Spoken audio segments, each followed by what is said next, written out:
Nous sommes de retour sur le plateau de C'est Midi. Eh bien, je suis encore plus heureuse parce que quand on reçoit ce genre de témoignages, franchement, on ne peut qu'être heureux tout au long de la journée, n'est-ce pas, Méliane? Oui, on est en joie, on a tout de suite envie de se marier. Et puis, voilà, merci, tout est sorti. Hein.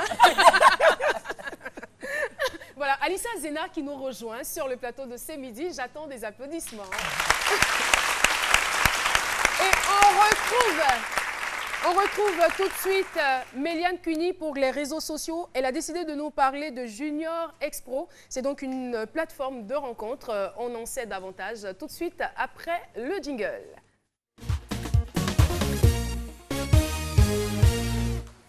oui, Caroline, on va aujourd'hui parler de Junior Expo. On est toujours dans le cadre de la famille. On a reçu un couple qui vit 45 ans d'amour. Tout à fait. Nous, par contre, avec les enfants, on leur a inculqué l'amour, mais l'amour des technologies, l'amour de l'informatique, l'amour des applications. L'amour est vraiment au rendez-vous. L'amour est au rendez-vous aujourd'hui.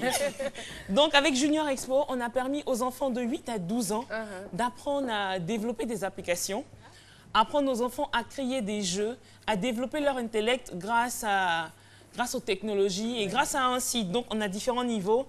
Le niveau facile, le niveau moyen et le niveau difficile. Donc, Philo, est-ce que toi, tu peux faire ça, Philo? Développer une application. Ben, je ne suis pas un enfant, tu parles des enfants, donc... Mais tu es forcément l'enfant de quelqu'un, Philo. Oui. Bon, développer une application, je peux essayer de m'apprendre. Ben, je ne suis pas trop technologique. Moi, on parle beaucoup. Voilà, on parle.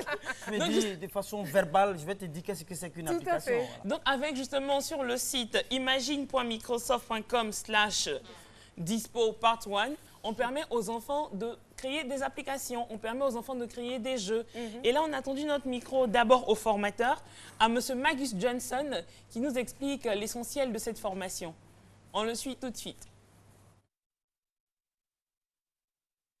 Je suis Magnus Johnson, je suis le responsable des programmes citoyens et des affaires publiques pour Microsoft, Afrique de l'Ouest et Afrique centrale. Notre collaboration avec le Junior Expo, nous avons reçu à peu près 25 enfants dont l'âge varie entre 6 et 12 ans. L'objectif fondamental, c'était d'initier les enfants à la technologie, parce que vous conviendrez avec moi que la technologie est aujourd'hui sur tous les ports. Et les enquêtes ont montré qu'aujourd'hui, 50% des entreprises nécessitent et exigent une compétence technologique. Et dans les 7 années à venir, ce sera jusqu'à 70% des entreprises qui vont exiger que le personnel puisse utiliser l'outil informatique. Donc voilà, Caroline. Magus Johnson, qui était le formateur, nous a expliqué que ces enfants, justement, sont l'avenir de demain. Donc, il faut inculquer ces valeurs-là dès le bas âge pour pouvoir avoir de meilleurs informaticiens. Et pourquoi pas un qui va remplacer mon oncle. Ton oncle, oui, il va bien? Oui, Mark Zuckerberg va très bien. Et justement, on a tendu aussi notre micro à une toute petite de 12 ans qui, elle, a développé une application. On l'écoute. Je me nomme Aron Kassikete Hilary Elvina, j'ai 12 ans, je suis venue à la formation de Microsoft. Ici, on a appris à créer des jeux, des applications à partir de certains sites internet. Et voilà, avec elle, justement, elle a développé avec son équipe un jeu de Tetris. Donc, à partir de l'ordinateur, elle a développé nous, on avait l'habitude de jouer avant, nous les vieux, Tetris, mais elle a développé une nouvelle version avec des fleurs, des roses c'est génial, ça. pour les enfants. Et ces jeux sont disponibles et ils peuvent partager avec leurs amis. Donc, aujourd'hui, Alice a fait avec des fleurs et des roses. Moi, je peux venir, je fais avec des carreaux, avec des flèches et tout. Il faut rappeler que Junior Expo, c'est disponible, c'est pour tous les enfants. Donc, les parents, vous avez simplement à aller sur imagine.microsoft.com et vous avez différents niveaux où vos enfants vont apprendre le b.a.-ba de l'informatique, le b.a.-ba des différentes applications et des différents jeux. On va passer, Caroline, au sourire, parce que qui parle d'amour parle aussi de sourire et de joie. Aya a lancé lundi un concept de sourire. Eh bien, on a demandé aux internautes de nous envoyer leur sourire. Le premier sourire, c'est celui de Béatrice. Je pensais que tu allais dire c'est celui de Nessie. Et là, Béatrice nous a envoyé sa photo depuis le Cameroun. Elle ne te manque pas, Si, Nessie? si. Ah, d'accord. Non, mais on a un plan demain. Ah, j'attends le SMS. Ah, Béatrice qui est passée sur le plateau. Oui, ensuite, on a le sourire cognon, comme je l'ai appelé, parce que c'est une jeune mariée musulmane. On voit son sourire. Ah, Cognon Mousso. Oui, Cognon Mousso, une nouvelle mariée. Ensuite, on a le chauffeur de bus. Le sourire du chauffeur de bus. Ah. Un chauffeur de bus qui sourit? Oui, oui, oui. Oui, attends. Ah, il n'est pas dans le bus, On a le couple. mignon. J'ai cru qu'il était au volant. On a le couple, le sourire du couple. Vous allez comprendre. Quel couple? Il faut que je poste ma photo. En tout cas, Le sourire. souris n'est pas souris. On a le sourire chignon. Souris chignon.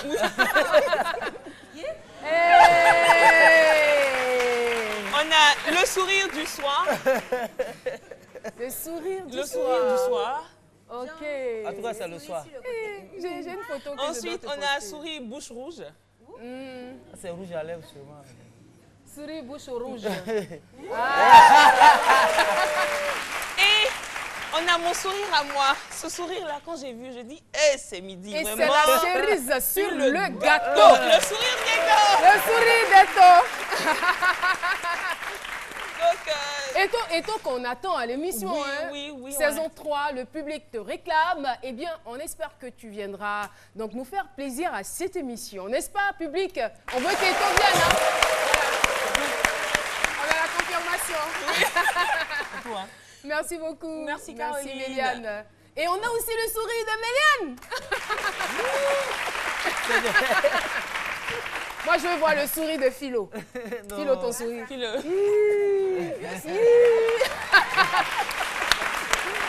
Voilà. Merci sourire, c'est pas encore. difficile. Alors, on va retrouver tout de suite le sourire d'Alissa Zena, n'est-ce pas? Et sur ce, on la retrouve pour les affairages dans cet élément.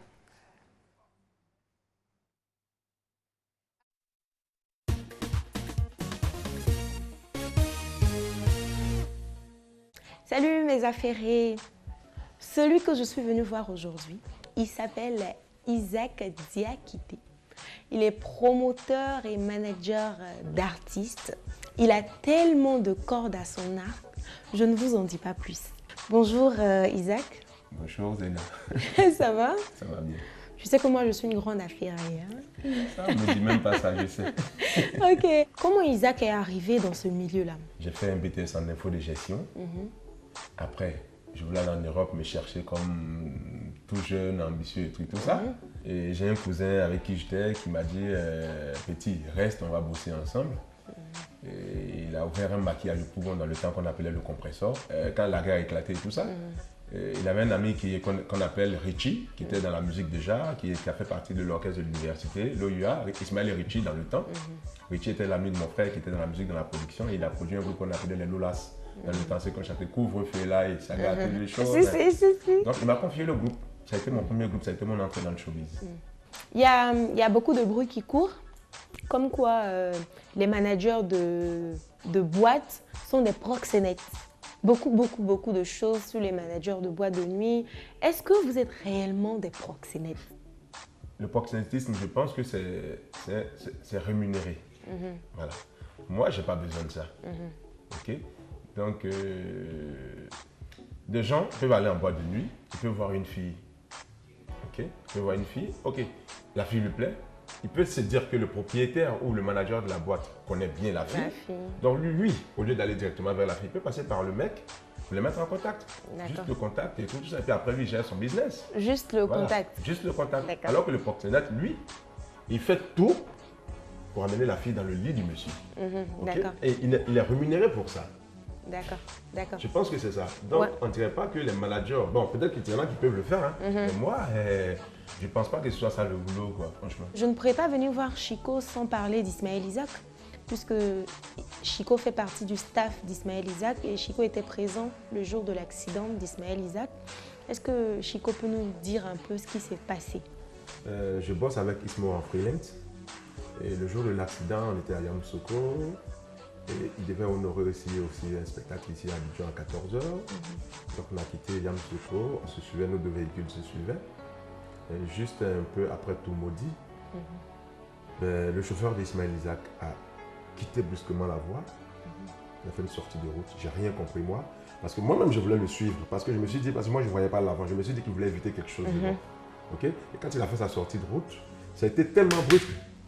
Et que moi, je voulais le suivre parce que je me suis dit, on évitait quelque chose. Et quand j'ai vu le choc avec les garde-fous en bordure de route, j'ai automatiquement régressé.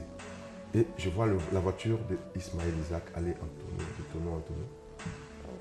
Et j'ai vite fait de garer, sortir de la voiture, courir, venir vers lui. Et j'arrive à la voiture, Ismaël Isaac n'est pas dans la voiture. Oui, il avait déjà été éjecté. Et les autres aussi, le temps de sortir, les autres et tout ça. Donc je vois, par devant là-bas, je vois un corps couché dans un ravin. Et je cours, je vais vers lui. Ma première réaction quand j'ai vu Ismaël, j'ai dit, c'est fini pour lui. Et à un moment donné, j'ai vu son ventre, en fait, son ventre bouger. Je me suis dit, ah, il respire. Donc je suis descendu dans le ravin. Je suis levé. Et quand il m'a vu l'envers les yeux, il m'a dit Chico. Il m'a dit non, comment tu vas pas mourir. C'est pas encore arrivé. Donc le temps que les premiers secours arrivent, tout ça, on les a évacués. À Yamoussoukro, les autorités ont donné l'ordre de les évacuer à Yamoussoukro et après nous avons de les ramener à Abidjan, à la Pisa. Donc c'est comme ça que ça s'est passé. Soit les qui va bien. D'aucuns racontent qu'il serait mort, qu'il serait tribulé de la fin. Pourquoi vous voulez tuer les gens si Franchement, vous n'avez pas de preuves de quelque chose, vous annoncez. Pourquoi? Je ne sais pas. Alors, mes chers Kwakwato, rassurez-vous, Ismaël Isaac va bien, il va très bien. Et j'espère que Chico Lacoste dit Isaac Diakité a répondu à toutes vos questions, qu'il a éclairé vos lanternes. Nous, on vous dit au revoir et à la semaine prochaine. Bye bye. Voilà. Alissa Zena, en tout cas, merci pour toutes ces informations et surtout pour l'information relative à Ismaël Isaac parce que ça fait couler beaucoup d'encre et de salive. Beaucoup de personnes le prenaient pour mort, mais non, Ismaël Isaac est bel et bien vivant. Il est d'ailleurs hors d'état, il est hors de danger. Voilà, il est sorti de la salle de réanimation, il se porte beaucoup mieux. Ismaël Isaac, on te fait un gros coucou. Tu sais à quel point on t'aime ici à ce midi, n'est-ce pas? Coucou Ismo et prompt rétablissement à toi. Prompt rétablissement à toi. Voilà, on va donc continuer cette émission. Vous le permettez, n'est-ce pas? On va continuer. Et vous saurez pourquoi nous avons ceci en main. Vous saurez dans quelques instants. Nous allons maintenant recevoir Madame Jomo Aou Madeleine. Elle est fille et cadre de département de Didiéville, région du Bélier. Elle s'installe et pendant qu'elle s'installe, on part pour la réclame et on revient. Chez Move, tout devient plus simple. Easy, quoi. Easy. C'est le nouveau profil avec plein d'avantages. Facturation à la seconde, bonus rechargement, cadeau tous les mois, des appels illimités vers 5 numéros favoris. Yo, tu te parles de quelque chose là? Il faut arrêter de piper maintenant. Avec Easy, tu appelles seulement. Je suis Move. Je suis Easy. Et toi? Move, no limit. Voilà, Madame Jomo Aou Madeleine qui nous a rejoint. Alors, je rappelle donc que vous êtes fille et cadre de Boli, c'est dans le département de Didiéville. Et vous êtes aussi, on va dire, directrice des affaires juridiques au niveau du ministère des Sports. Oui, et de la coopération internationale au ministère des Sports. D'accord. Alors, vous connaissez ça? Oui, ça. Comment on appelait ça? À l'époque, c'était le cotocoli, au fait. Le cotocoli, c'était pas... Tout le monde ne pouvait pas l'avoir.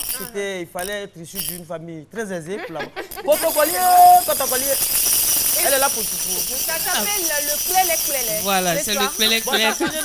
C'est le clé-clé que nous connaissons à Boli. Oui. Voilà. Alors, expliquez-nous, ça sert à quoi? C'est vrai qu'on l'utilise pour jouer, mais vous voulez nous communiquer autre chose. C'est pourquoi vous êtes sur ce plateau. Oui, merci beaucoup. Le clé-clé, c'est un jouet. Voilà, c'est un jouet à l'origine que les enfants utilisent pour agrémenter leur journée. Ça peut aussi servir à bercer les enfants. De quel âge? Bon, quand je dis bercer, s'il est en train de faire des gaffes, une connerie, on peut, voilà, avec ça, détourner son attention, voilà, détourner son attention de ce qu'il est en train de faire qui n'est pas bien. Et puis, il repart avec, en tout cas, cet instrument, ce jouet. Les enfants qui pleurent beaucoup, là. Vous avez fait ça tout de suite, qui regardent, ils écoutent. Mais moi, je pensais que c'était un instrument de musique. Est-ce qu'on peut faire la musique avec? C'est pas un instrument de musique, c'est un jouet, c'est un gadget. Et même les commerçants, en tout cas à la gare, puisque Boli à l'époque était un village, même si nous sommes la sous-préfecture, c'était un village. Et au passage des trains, les commerçants l'utilisaient aussi pour attirer l'attention des clients, voilà, pour que leurs marchandises soient achetées les premiers. Donc, ma présence sur le plateau, en fait, c'est pour livrer un message de sensibilisation. Parce que le développement dont on parle, il ne viendra pas d'ailleurs. C'est clair. Il est local et c'est à nous de le faire jaillir de là où nous nous trouvons. Et au niveau de Boli, vraiment, ce petit gadget-là est une image un peu comme les pots de Katiola.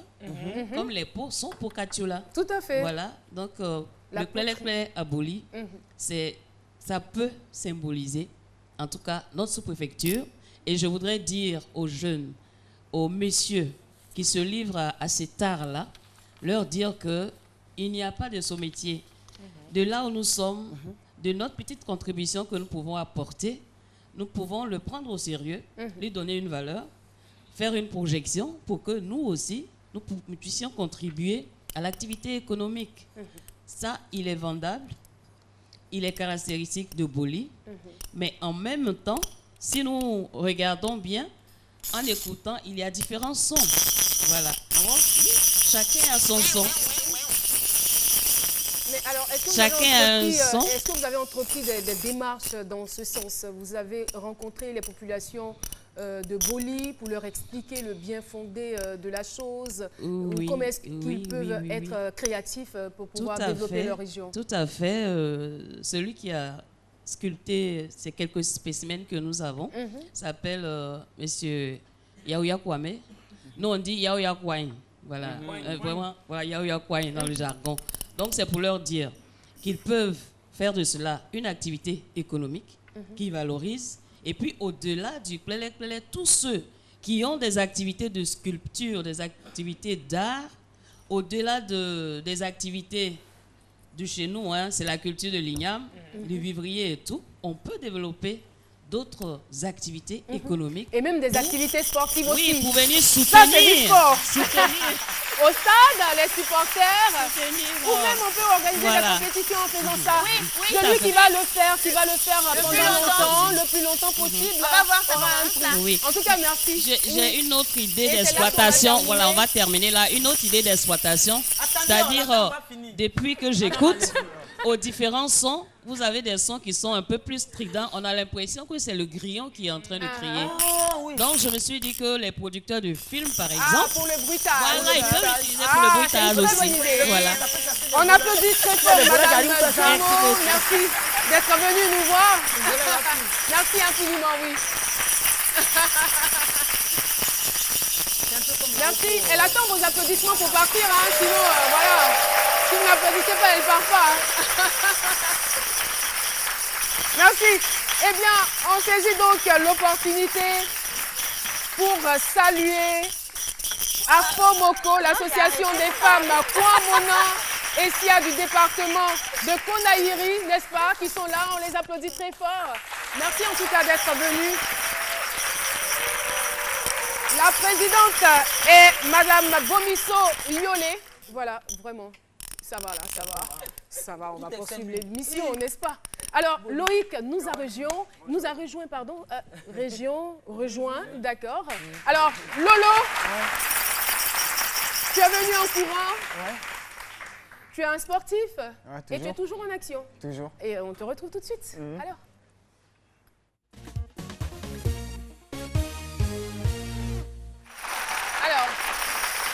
Avant ça, deux petites choses, j'ai pas eu le temps.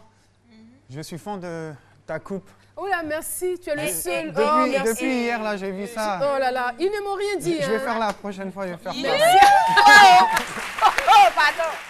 Et puis, respect à notre couple qui est venu aujourd'hui, hein, quand on voit qu'aujourd'hui on a du mal à tenir même 45 minutes. Quand même 45 jours. C'est les noces de Vermeil, hein, 45 ans de mariage, ouais, franchement. Vraiment, je te le souhaite chapeau. aussi à toi, avec merci, la chérie noire.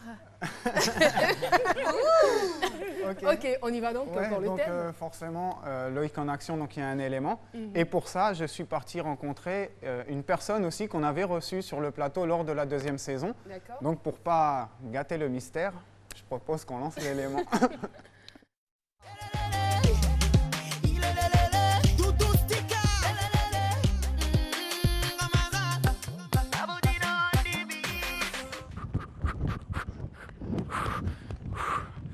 Bonjour à tous, bonjour à toutes.